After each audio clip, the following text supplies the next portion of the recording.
ರೈತನಿಗೆ ಬೆಳೆ ಒಣಗೋದಕ್ಕಿಂತ ದೊಡ್ಡ ನೋವು ಮತ್ತೊಂದಿಲ್ಲ. ಕೈಯಲ್ಲಿದ್ದ ದುಡ್ಡೆಲ್ಲ ಹಾಕಿ ಸಾಲ ಮಾಡಿ ಬಿತ್ತನೆ ಮಾಡಿದ ಬೀಜಗಳು ಮಣ್ಣಿನಲ್ಲೇ ಒಣಗಿ ಹೋಗ್ತಿವೆ. ಪ್ರತಿದಿನ ಆಕಾಶದ ಕಡೆ ನೋಡ್ತಾ ಇವತ್ತಾದ್ರೂ ಮಳೆ ಬರ್ಬೋದಾ ಅಂತ ಕಾಯುವ ಪರಿಸ್ಥಿತಿ. ಆದ್ರೆ ಮಳೆ ಮಾತ್ರ ಬರ್ತಾನೆ ಇಲ್ಲ.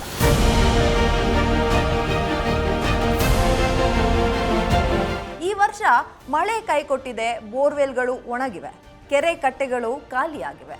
ಮಳೆ ಬರಲಿಲ್ಲ ಅಂದ್ರೆ ಕೃಷಿಯೇ ಮುಗ್ದು ಹೋಯ್ತು ಅಂತ ಅರ್ಥ ಅಲ್ಲ. ನೀರು ಕಡಿಮೆ ಇದ್ರೂ ಲಾಭ ಕಡಿಮೆ ಆಗಬೇಕು ಅನ್ನೋ ನಿಯಮವೇ ಇಲ್ಲ. ಸರಿಯಾದ ಬೆಳೆ, ಸರಿಯಾದ ತಂತ್ರ ಮತ್ತು ಸರ್ಕಾರದ ನೆರವು ಗೊತ್ತಿದ್ರೆ ಬರದಲ್ಲೂ ಕೃಷಿಯನ್ನ ಲಾಭದಾಯಕವಾಗಿಸಬಹುದು. ನೀವಿವತ್ತು ಈ ವಿಡಿಯೋ ನೋಡದೆ ಹೋದ್ರೆ ಈ ವರ್ಷದ ಬರದಲ್ಲೂ ಲಾಭ ಕೊಡಬಲ್ಲ ಒಂದು ದೊಡ್ಡ ಅವಕಾಶವನ್ನ ಕಳ್ಕೊಳ್ತೀರಾ. ಯಾಕಂದ್ರೆ ಕಡಿಮೆ ನೀರಿನಲ್ಲಿ ಹೆಚ್ಚು ಆದಾಯ ತರುವ ಕೃಷಿ ವಿಧಾನ ಈಗಾಗಲೇ ಸಾವಿರಾರು ರೈತರ ಬದುಕನ್ನೇ ಬದಲಾಯಿಸ್ತಾ ಇದೆ. ಲಕ್ಷಾಂತರ ರೈತರ ಸೀಕ್ರೆಟ್ ಏನು ಗೊತ್ತಾ? ಅದೇ ಡ್ರೈ ಲ್ಯಾಂಡ್ ಫಾರ್ಮಿಂಗ್. ಸರಿಯಾದ ಬೆಲೆ, ಸರಿಯಾದ ತಂತ್ರ ಮತ್ತು ಸರ್ಕಾರದ ಸಬ್ಸಿಡಿಯನ್ನ ಬಳಸಿಕೊಂಡು ಬರದಲ್ಲೂ ಹೇಗೆ ಯಶಸ್ಸನ್ನ ಸಾಧಿಸಬಹುದು ಅನ್ನೋದನ್ನ ಇವತ್ತಿನ ವಿಡಿಯೋದಲ್ಲಿ ಸಂಪೂರ್ಣವಾಗಿ ನೋಡೋಣ. Hi hello, welcome back to Bosswala. ನಾನು ರಕ್ಷಿತಾ ಶಿಶಿ.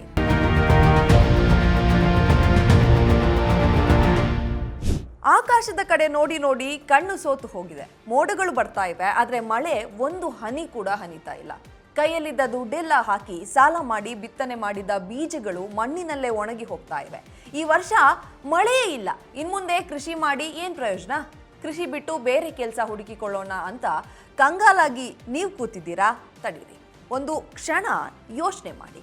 ಮಳೆ ಕಡಿಮೆಯಾಗಿದೆ ಅಂತ ಕೃಷಿಯನ್ನೇ ಬಿಡೋಕೆ ಸಾಧ್ಯನಾ? ಖಂಡಿತ ಇಲ್ಲ. ಆದ್ರೆ ಹಳೆಯ ಕೃಷಿ ಪದ್ಧತಿಯನ್ನ ಬದಲಾಯಿಸಲು ಇದು ಸರಿಯಾದ ಸಮಯ. ಇವತ್ತು ನಾವು ಈ ವಿಡಿಯೋದಲ್ಲಿ ಒಂದು ಮಳೆ ಹನಿ ಸರಿಯಾಗಿ ಬೀಳದಿದ್ರೂ ಕೂಡ ಬೋರ್ವೆಲ್ನಲ್ಲಿ ನೀರು ಒಣಗಿ ಹೋಗಿದ್ರೂ ಸಹ ಅತ್ಯಂತ ಕಡಿಮೆ ನೀರಿನಲ್ಲಿ ಲಕ್ಷ ಲಾಭ ಕೊಡುವಂತಹ ಬರ ನಿರೋಧಕ ಕೃಷಿ ಲಾಭದ ಫಾರ್ಮುಲಾ ಅಂದ್ರೆ ಡ್ರೈ ಲ್ಯಾಂಡ್ ಫಾರ್ಮಿಂಗ್ ಮಾಡೆಲ್ ಬಗ್ಗೆ ಸಂಪೂರ್ಣವಾಗಿ ತಿಳಿದುಕೊಳ್ಳೋಣ. ಕರ್ನಾಟಕದ ಯಾವ ಜಿಲ್ಲೆಯ ರೈತರು ಯಾವ ಬೆಳೆ ಬೆಳಿಬೇಕು, ಸರ್ಕಾರದಿಂದ ಸಿಗುವ ಸಬ್ಸಿಡಿಗಳು ಎಷ್ಟು, ನೀರಿಲ್ಲದೆ ಬೆಳೆ ರಕ್ಷಿಸುವ ಆ 5 ಮ್ಯಾಜಿಕ್ ತಂತ್ರಗಳು ಯಾವುವು? ಬನ್ನಿ ಇವತ್ತಿನ ವಿಡಿಯೋದಲ್ಲಿ ಈ ಎಲ್ಲಾ ಪ್ರಶ್ನೆಗಳಿಗೂ ಸ್ಪಷ್ಟವಾಗಿ ಮತ್ತು ನಿಖರವಾದ ಉತ್ತರವನ್ನ ನಾನು ಕೊಡ್ತೀನಿ. ನೀವು ಬಾಸ್ವಾಲಾ ಫಾರ್ಮಿಂಗ್ ಚಾನೆಲ್ಗೆ ಹೊಸಬರಾಗಿದ್ರೆ ಈಗಲೇ ಸಬ್ಸ್ಕ್ರೈಬ್ ಮಾಡಿ ಹಾಗೂ ಬೆಲ್ ಐಕಾನ್ನ ಪ್ರೆಸ್ ಮಾಡೋದನ್ನ ಮರಿಬೇಡಿ. ನಮ್ಮ ಕರ್ನಾಟಕದಲ್ಲಿ 60%ಕ್ಕೂ ಹೆಚ್ಚು ಕೃಷಿ ಭೂಮಿ ಮಳೆಯಾಶ್ರಿತ ಭೂಮಿಯಾಗಿದೆ. ಆದ್ರೆ ನಾವು ಸಂಪೂರ್ಣವಾಗಿ ವರುಣದೇವನ ಕೃಪೆಯ ಮೇಲೆಯೇ ಅವಲಂಬಿತರಾಗಿದ್ದೇವೆ. ಭತ್ತ, ಕಬ್ಬು ಅಥವಾ ಅಡಿಕೆಯಂತ ಹೆಚ್ಚು ನೀರು ಬೇಡುವ ಬೆಳೆಯನ್ನ ಹಾಕಿ ಮಳೆ ಬರದಿದ್ದಾಗ ಕೈ ಚೆಲ್ಲಿ ಕುಳಿತುಕೊಳ್ಳುವುದು ಇಂದಿನ ಪರಿಸ್ಥಿತಿಯಲ್ಲಿ ದೊಡ್ಡ ರಿಸ್ಕ್ ಅಂತ ಹೇಳ್ಬೋದು. ಇದಕ್ಕೆ ಏಕೈಕ ಪರಿಹಾರ ಅಂದ್ರೆ ಶೂನ್ಯ ನೀರು ಅಥವಾ ಕಡಿಮೆ ನೀರಿನ ಲಾಭದಾಯಕ ಕೃಷಿ. ಇದನ್ನ ವೈಜ್ಞಾನಿಕವಾಗಿ ಡ್ರೈ ಲ್ಯಾಂಡ್ ಫಾರ್ಮಿಂಗ್ ಅಂತ, ಸಮಗ್ರ ಒಣಭೂಮಿ ಕೃಷಿ ಎಂದು ಕರೀತಾರೆ. ಇಲ್ಲಿ ನೆನ್ಪಿಡಿ, ನೀರು ಕಡಿಮೆ ಅಂದ ತಕ್ಷಣ ಲಾಭ ಕಡಿಮೆ ಅಂತಲ್ಲ. ಸರಿಯಾದ ಬೆಲೆಯನ್ನ ಆಯ್ಕೆ ಮಾಡಿದ್ರೆ ಹೆಚ್ಚು ನೀರು ಬೇಡುವ ಬೆಳೆಗಳಿಗಿಂತಲೂ 3 ಪಟ್ಟು ಹೆಚ್ಚು ನಿವ್ವಳ ಲಾಭವನ್ನ ನೀವು ಗಳಿಸಬಹುದು. ಕರ್ನಾಟಕಕ್ಕೆ ಹೊಂದುವ ಟಾಪ್ 4 ಬರ ನಿರೋಧಕ ಲಾಭದಾಯಕ ಬೆಳೆಗಳು ಯಾವುದು? ಹಾಗಾದ್ರೆ ಮಳೆ ಇಲ್ಲದಿದ್ರೂ ಅಥವಾ ಅತ್ಯಂತ ಕಡಿಮೆ ನೀರಿನಲ್ಲಿ ನಮಗೆ ಅತ್ಯುತ್ತಮ ಆದಾಯ ತಂದು ಕೊಡುವಂತ ಬೆಳೆಗಳನ್ನ ನೋಡೋಣ.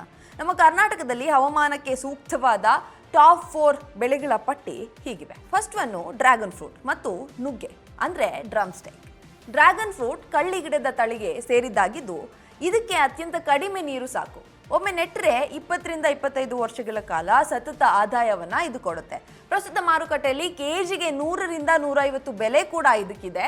ಇದರ ಜೊತೆಗೆ ಭಾಗ್ಯ ಅಥವಾ PKM1 ತಳಿಯ ನುಗ್ಗೆ ಬೆಳೆದರೆ ವರ್ಷಕ್ಕೆ 2 ರಿಂದ 3 ಬಾರಿ ಕಟಾವಿಗೆ ಕೂಡ ಇದು ಬರುತ್ತೆ. ಸೂಕ್ತ ಪ್ರದೇಶ ಅಂತ ಹೇಳಿದ್ರೆ ತುಮಕೂರು, ಚಿತ್ರದುರ್ಗ, ಬಳ್ಳಾರಿ, ಕೋಲಾರ, ಚಿಕ್ಕಬಳ್ಳಾಪುರ ಅಥವಾ ಇಡೀ ಉತ್ತರ ಕರ್ನಾಟಕದ ಭಾಗಗಳಲ್ಲಿ ಈ ಬೆಳೆಯನ್ನ ಬೆಳಿಬಹುದು. ಎರಡನೇ ಬೆಳೆ ಶ್ರೀಗಂಧ ಮತ್ತೆ ಹೆಬ್ಬೇವು ಅಂದ್ರೆ ಆಗ್ರೋ ಫಾರೆಸ್ಟ್ರಿ. ನನ್ನ ಹತ್ತಿರ ನೀರಿಲ್ಲ ಆದ್ರೆ ಭೂಮಿ ಖಾಲಿ ಬಿದ್ದಿದೆ ಅನ್ನೋರಿಗೆ ಇದು ಜಾಕ್ ಪಾಟ್. ಮೊದಲ 1-2 ವರ್ಷ ಸಣ್ಣ ಪ್ರಮಾಣದ ನೀರು ನೀಡಿದ್ರೆ ಸಾಕು. ಆಮೇಲೆ ಗಿಡದಿಂದ ಮಣ್ಣಿನ ಆಳದಲ್ಲಿ ತೇವಾಂಶವನ್ನ ತಾವೇ ಪಡೆದುಕೊಳ್ಳುತ್ತವೆ. 10 ರಿಂದ 12 ವರ್ಷಗಳಲ್ಲಿ ಇವು ಕೋಟಿಗಳ ಮೌಲ್ಯದ ಆಸ್ತಿ ಆಗಿ ಬೆಳೆದು ನಿಲ್ಲುತ್ತೆ. ನೆಕ್ಸ್ಟು ಸಿರಿಧಾನ್ಯಗಳು ಅಂದ್ರೆ ನವಣೆ, ರಾಗಿ, ಜೋಳ ಇಂಥ ಧಾನ್ಯಗಳು. ಸಿರಿಧಾನ್ಯಗಳು ಅಮೃತ ಬೆಳೆಗಳು ಎಂದು ಕರೆಯಲ್ಪಡ್ತವೆ. ಇವುಗಳಿಗೆ ರೋಗ ನಿರೋಧಕ ಶಕ್ತಿ ಹೆಚ್ಚು, ಕ್ರಿಮಿನಾಶಕಗಳ ಅಗತ್ಯವಿಲ್ಲ ಮತ್ತು ಕೇವಲ 1 ರಿಂದ 2 ಸಾಧಾರಣ ಮಳೆಗೆ ಸಂಪೂರ್ಣ ಬೆಳೆ ಕೈಗೆ ಸಿಗ್ತವೆ. ಪ್ರಸ್ತುತ ಮಾರುಕಟ್ಟೆಯಲ್ಲಿ ಸಿರಿಧಾನ್ಯಗಳಿಗೆ ಅರ್ಬನ್ ಸಿಟಿಗಳಲ್ಲಿ ಭಾರಿ ಬೇಡಿಕೆ ಇದೆ. ಇದಕ್ಕೆ ಒಳ್ಳೆ ಬೆಲೆ ಕೂಡ ಇದೆ. ನೆಕ್ಸ್ಟು ದಾಳಿಂಬೆ ಮತ್ತು ಅಂಜೂರ, ಪೊಮೊಗ್ರಾನೆಟ್ ಮತ್ತೆ ಎಪೆಕ್. ಒಣ ಹವಾಮಾನ ಮತ್ತು ಹೆಚ್ಚು ಬಿಸಿಲು ಇರುವ ಪ್ರದೇಶದಲ್ಲಿ ಈ ಬೆಳೆಗಳ ಸಿಹಿ ಮತ್ತು ಗುಣಮಟ್ಟ ಇನ್ನೂ ಚೆನ್ನಾಗಿರ್ತವೆ. ಇನ್ನು ಇದ್ರ ಬಗ್ಗೆ ಮಾತಾಡೋದಾದ್ರೆ ಹನಿ ನೀರಾವರಿ ಅಂದರೆ ಡ್ರಿಪ್ ಇರಿಗೇಷನ್ ಮೂಲಕ ಕನಿಷ್ಠ ನೀರು ಕೊಟ್ಟರೂ ಕೂಡ ಹೆಕ್ಟರ್ಗಳಿಗೆ ಲಕ್ಷಾಂತರ ರೂಪಾಯಿ ಲಾಭ ಗಳಿಸ್ಬೋದು. ಬೆಳೆ ಆಯ್ಕೆ ಸರಿ, ಆದರೆ ಇರೋ ಅಲ್ಪ ಸ್ವಲ್ಪ ನೀರನ್ನೇ ಬಳಸಿ ಮಣ್ಣಿನಲ್ಲಿ ತೇವಾಂಶವನ್ನು ಕಾಪಾಡಿಕೊಳ್ಳುವುದು ಹೇಗೆ? ಅದಕ್ಕಾಗಿ ನೀವು ಈ 5 ತಂತ್ರಗಳನ್ನು ಕಡ್ಡಾಯವಾಗಿ ಅನುಸರಿಸಬೇಕು. ಫಸ್ಟ್ ಒನ್ ಮಲ್ಚಿಂಗ್ ಅಂದರೆ ಹೊದಿಕೆ ಕೃಷಿ ಅಂತ ಹೇಳ್ತೀವಿ. ನಿಮ್ಮ ಬೆಳೆಯ ಸುತ್ತಲೂ ಪ್ಲಾಸ್ಟಿಕ್ ಶೀಟು ಅಥವಾ ಒಣಗಿದ ತರಗಿಲೆ ಹುಲ್ಲುಗಳನ್ನು ಹೊದಿಕೆಯಾಗಿ ಹಾಕಿ. ಇದರಿಂದ ಸೂರ್ಯನ ಬಿಸಿಲಿಗೆ ಮಣ್ಣಿನಲ್ಲಿರುವ ನೀರು ಆವಿಯಾಗಿ ಹೋಗುವ ಶೇಕಡ ಪ್ರಮಾಣ 70% ಕಡಿಮೆ ಆಗ್ತದೆ. ಎರಡನೇದು ಹನಿ ನೀರಾವರಿ, ಡ್ರಿಪ್ ಇರಿಗೇಷನ್ ಮತ್ತು ಇನ್ಲೈನ್ ಡ್ರಿಪ್. ಕಾಲುವೆ ನೀರು ಹಾಯಿಸುವುದನ್ನು ಸಂಪೂರ್ಣವಾಗಿ ನಿಲ್ಲಿಸಿ ಇನ್ಲೈನ್ ಡ್ರಿಪ್ ಬಳಸಿ. ಗಿಡದ ಬೇರಿಗೆ ನೇರವಾಗಿ ಹನಿ ಹನಿಯಾಗಿ ನೀರು ಕೂಡಿ ಇದರಿಂದ ಶೇಕಡ 80% ನೀರು ಉಳಿತಾಯ ಆಗ್ತದೆ. ಮೂರನೇದು ಹೈಡ್ರೋಗೇಲ್. ಹೈಡ್ರೋಗೇಲ್ ಅಂದರೆ ಇದು ಒಂದು ಅದ್ಭುತ ತಂತ್ರಜ್ಞಾನ. ಕೃಷಿ ಮಾಡುವಾಗ ಮಣ್ಣಿನಲ್ಲಿ ಹೈಡ್ರೋಗೇಲ್ ಬೆರೆಸಿದರೆ ಅದು ಮಳೆಯ ಅಥವಾ ಸಿಂಪಡಿಸಿದ ನೀರನ್ನ ತನ್ನಲ್ಲಿ ಹಿಡಿದಿಟ್ಟುಕೊಳ್ಳುತ್ತದೆ. ಮಣ್ಣು ಒಣಗಿದಾಗ ಗಿಡಕ್ಕೆ ನೀರನ್ನ ಒದಗಿಸುತ್ತದೆ. ನೆಕ್ಸ್ಟ್ ಆಳವಾದ ಉಳುಮೆ ಮತ್ತು ಕಂಟೋರ್ ಬಾಂಡಿಂಗ್ ಅಂದರೆ ಬೇಸಿಗೆಯಲ್ಲಿ ಭೂಮಿಯನ್ನ ಆಳವಾಗಿ ಉಳುಮೆ ಮಾಡಿ ಇಟ್ಕೊಳ್ಳಿ. ಬಿದ್ದ ಸಣ್ಣ ಮಳೆ ಹನಿಯು ಹರಿದು ಹೋಗದೆ ಮಣ್ಣಿನ ಆಳಕ್ಕೆ ಇಳಿತದೆ. ಇಳಿಜಾರಿನ ಅಡ್ಡಲಾಗಿ ಬಂಡ್ ಅಂದರೆ ವರಂಪು ಅಂತ ಹೇಳ್ತಾರೆ, ಅದನ್ನ ನಿರ್ಮಿಸಿ. ನೆಕ್ಸ್ಟ್ ಒಂದು ಜೈವಿಕ ಗೊಬ್ಬರ ಅಂದರೆ ಆರ್ಗ್ಯಾನಿಕ್ ಗೊಬ್ಬರಗಳು. ಮಣ್ಣಿನಲ್ಲಿ ಕೊಟ್ಟಿಗೆ ಗೊಬ್ಬರ ಆಗಿರ್ಬೋದು ಅಥವಾ ಒಣಗಿದ ತರಗೆಲೆಗಳ ಗೊಬ್ಬರ ಆಗಿರ್ಬೋದು. ಇದಿಷ್ಟು ಮಣ್ಣಿನ ನೀರು ಹಿಡಿದಿಟ್ಟುಕೊಳ್ಳುವ ಸಾಮರ್ಥ್ಯವನ್ನು ಹೊಂದಿದೆ. ಅಂದರೆ ಇದರಲ್ಲಿ ವಾಟರ್ ಹೋಲ್ಡಿಂಗ್ ಕೆಪಾಸಿಟಿ ಹೆಚ್ಚಿರುತ್ತದೆ. ಈ ರೀತಿಯ ಕೃಷಿ ಮಾಡಲು ಸರ್ಕಾರದಿಂದ ರೈತರಿಗೆ ಸಿಗುವ ಸೌಲಭ್ಯಗಳು ಮತ್ತು ಸಬ್ಸಿಡಿಗಳು ಯಾವುದು ಹಾಗಾದರೆ? ಪ್ರಧಾನಮಂತ್ರಿ ಕೃಷಿ ಸಿಂಚನಿ ಯೋಜನೆ ಇದೆ, PMKSY. ಹನಿ ನೀರಾವರಿ ಮತ್ತು ತುಂತುರು ನೀರಾವರಿ ಅಳವಡಿಸಲು ಸಣ್ಣ ಮತ್ತು ಅತಿ ಸಣ್ಣ ರೈತರಿಗೆ ಶೇಕಡ 75ರಿಂದ ಶೇಕಡ 90ರವರೆಗೆ ಭಾರಿ ಸಬ್ಸಿಡಿ ಕೂಡ ಸಿಗ್ತದೆ. ರಾಷ್ಟ್ರೀಯ ತೋಟಗಾರಿಕಾ ಮಿಷನ್ NHM ಕೂಡ ಇದೆ. ಡ್ರ್ಯಾಗನ್ ಫ್ರೂಟ್, ದಾಳಿಂಬೆ, ಅಂಜೂರ ಬೆಳೆಯಲು ಸಸಿಗಳ ವೆಚ್ಚ ಮತ್ತು ಶೆಡ್ ನೆಟ್ ಹಾಕಲು ಸರ್ಕಾರದಿಂದ ಗಣನೀಯ ಸಬ್ಸಿಡಿ ಕೂಡ ಸಿಗ್ತದೆ. ಮತ್ತು ನೀರಿಲ್ಲದ ಈ ಸಮಯದಲ್ಲಿ ಈ ಕೃಷಿ ಉತ್ತಮ ಅಂತ ಕೂಡ ಹೇಳ್ತೀನಿ. ಕೃಷಿ ಹೊಂಡ ಯೋಜನೆ ಇದೆ. ನಿಮ್ಮ ಜಮೀನಿನಲ್ಲಿ ಬಿದ್ದ ಮಳೆ ನೀರನ್ನು ಸಂಗ್ರಹಿಸಲು ಕೃಷಿ ಹೊಂಡ ನಿರ್ಮಿಸಿಕೊಳ್ಳಿ. ಇದಕ್ಕೆ ಶೇಕಡ ಕೃಷಿ ಇಲಾಖೆಯಿಂದ 50ರಿಂದ 80ರವರೆಗೆ ಸಹಾಯಧನ ಕೂಡ ಸಿಗ್ತದೆ. ಹಾಗಾದ್ರೆ ನೀವು ತಕ್ಷಣ ಏನ್ ಮಾಡಬೇಕು? ನಿಮ್ಮ ಹತ್ತಿರದ ರೈತ ಸಂಪರ್ಕ ಕೇಂದ್ರಗಳಿಗೆ ಅಥವಾ ತಾಲೂಕು ಕೃಷಿ ತೋಟಗಾರಿಕಾ ಇಲಾಖೆಯ ಅಧಿಕಾರಿಗಳನ್ನ ಭೇಟಿ ಮಾಡಿ. ನಿಮ್ಮ ಫ್ರೂಟ್ ID ಮತ್ತು ಪಹಣಿ ನೀಡಿ ಈ ಯೋಜನೆಗಳ ನೋಂದಣಿಯನ್ನ ಮಾಡ್ಕೊಳ್ಳಿ. ಪಹಣಿ ಅಂದ್ರೆ RTC. ಒಟ್ಟಾರೆ ಹೇಳಬೇಕು ಅಂದ್ರೆ ಮಳೆ ಬರಲಿಲ್ಲ ಅಂತ ಟೆನ್ಷನ್ ಮಾಡ್ಕೊಳ್ಳೋ ಬದಲಾಗಿ ಹವಾಮಾನಕ್ಕೆ ತಕ್ಕಂತೆ ನಮ್ಮ ಕೃಷಿ ಪದ್ಧತಿಯನ್ನ ಬದಲಾಯಿಸಿಕೊಂಡ್ರೆ ಕಡಿಮೆ ನೀರಲ್ಲೂ ವರ್ಷ ಪೂರ್ತಿ ಸ್ಥಿರವಾದ ಆದಾಯವನ್ನ ಪಡೆಯಲು ಖಂಡಿತ ಸಾಧ್ಯ ಆಗ್ತದೆ.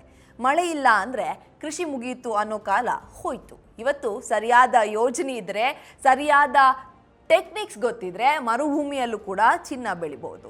ನಿಮ್ಮ ಜಮೀನಿನಲ್ಲಿ ನೀರಿಲ್ಲದೆ ಇದ್ದಾಗ ನೀವು ಯಾವ ಬೆಳೆಯನ್ನ ಬೆಳೀತಿದ್ದೀರಾ ಅಥವಾ ಈ ಬೆಳೆಗಳ ಬಗ್ಗೆ ನಿಮಗೆ ಇನ್ನಷ್ಟು ವಿವರವಾದ ಮಾಹಿತಿ ಗೊತ್ತಿದ್ರೆ ಕಾಮೆಂಟ್ ಸೆಕ್ಷನ್ನಲ್ಲಿ ತಿಳಿಸಿ. ಉಳಿದವರಿಗೂ ಕೂಡ ಉಪಯೋಗ ಆಗುತ್ತೆ.